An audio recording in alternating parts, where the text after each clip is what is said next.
dans ma vie.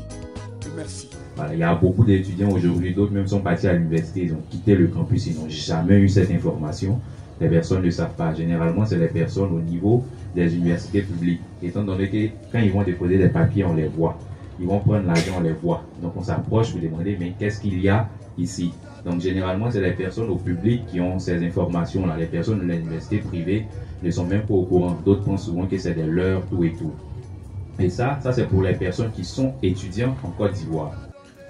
Pour la première à la deuxième année, le montant s'élève à 1 500 000 qu'on attribue la première année, qu'on vous donne. Vous déposez les papiers, tout et tout, et bon, vous obtenez la bourse. Le Master 1, le montant devient, il reste toujours 3 millions. Quand vous arrivez à payer du Master 2, ça devient 6 millions qu'on vous octroie. Le doctorat, pendant toute l'année de doctorat, si c'est 2 ans, c'est 3 ans, vous payez 9 millions en francs CFA pour pouvoir poursuivre le doctorat. Donc ça, c'est les bourses pour les personnes qui sont à l'étranger. Les personnes aussi qui sont à l'étranger bénéficient aussi d'un secours financier. Voilà, parce qu'elles peuvent ne pas être bénéficiaires des bourses, comme j'ai dit tout à l'heure, pour les personnes qui sont ici en Côte d'Ivoire. En raison des différentes coopérations que la Côte d'Ivoire a avec les différents pays.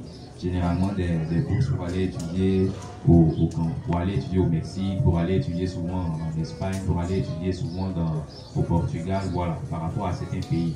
Il y a les bourses qui sont ouvertes, vous pensez vous êtes reçus. Généralement, tout est subventionné, c'est à 100%.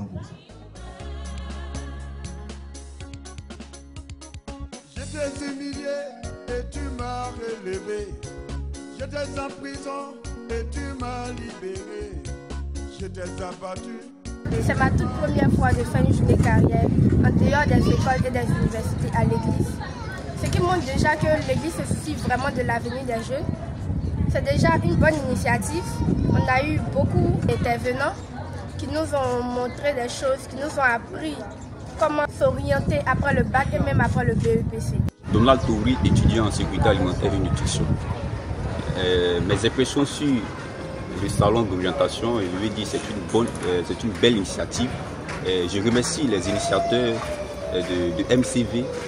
D'ailleurs, c'est la première fois de constater une église qui s'intéresse vraiment à l'avenir de la jeunesse et surtout à notre papa, le champion. Et vraiment, je veux dire que ces conseils m'ont vraiment permis d'avoir une idée sur les orientations. Je me nomme Thébiline Davida Boumel-Glory, je suis fidèle à la mission Christ pour la victoire. Aujourd'hui, je viens de participer à la journée carrière. Je veux dire que après l'obtention de mon bac, j'étais un peu indécise sur le choix de ma filière, que faire après. Mais après cette journée-là, j'ai les idées claires par rapport à ce que je veux et je pense que c'est une bonne initiative. Shalom, shalom, peuple de Dieu. Voilà, je suis Dambélé Ali Eli. Je suis commando à la mission Christ pour la victoire. Aujourd'hui, samedi 3 août, c'est tenu une journée carrière à la MCV. Personnes ont été présentes, on a communiqué sur différentes rubriques relativement à un atelier d'orientation. Il y a eu aussi des échanges individuels, des questions voilà, relativement à certaines filières, les débouchés professionnels. Il y a eu aussi l'intervention des professionnels dans certains domaines pour les personnes qui veulent exercer une certaine profession plus tard pour pouvoir orienter ces personnes. Je remercie aussi le président fondateur de la mission Christ pour la victoire qui est intervenu à plusieurs niveaux afin de pouvoir exhorter et donner aussi son avis et son appréciation relativement à cette journée-là. Par rapport à l'année prochaine, nous espérons qu'il y aura beaucoup plus de monde, voilà, où on va ajouter encore d'autres rubriques encore plus professionnelles pour permettre à certaines personnes de pouvoir rentrer en contact avec le milieu professionnel. Je suis Maître Balé, président de la jeunesse de la mission Christ pour la victoire. Aujourd'hui, la jeunesse a organisé une journée carrière où nous avons invité tous les nouveaux bacheliers, les parents qui étaient présents.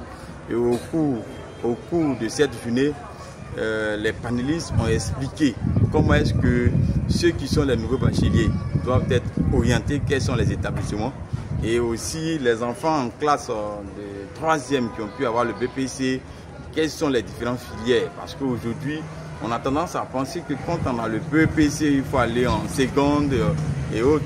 Mais on a compris que le niveau professionnel, l'enseignement professionnel est encore plus avantageux pour nos enfants.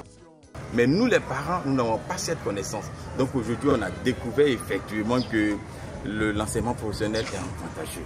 C'est pourquoi je veux profiter de ce micro pour inviter tous les parents de la mission Christ pour la Victoire pour dire que la deuxième édition, comme le Père l'a dit, les parents doivent être présents. La deuxième édition, ça serait l'année prochaine, juste à cette même date, pour aider les parents à mieux orienter nos enfants. Pour ce faire, je veux dire encore infiniment merci au Père fondateur qui était lui-même présent, qui nous a prodigué aussi des sages conseils. Je veux dire infiniment merci aussi à l'équipe du bureau de la jeunesse qui a initié ce projet, qui a initié cette journée carrière.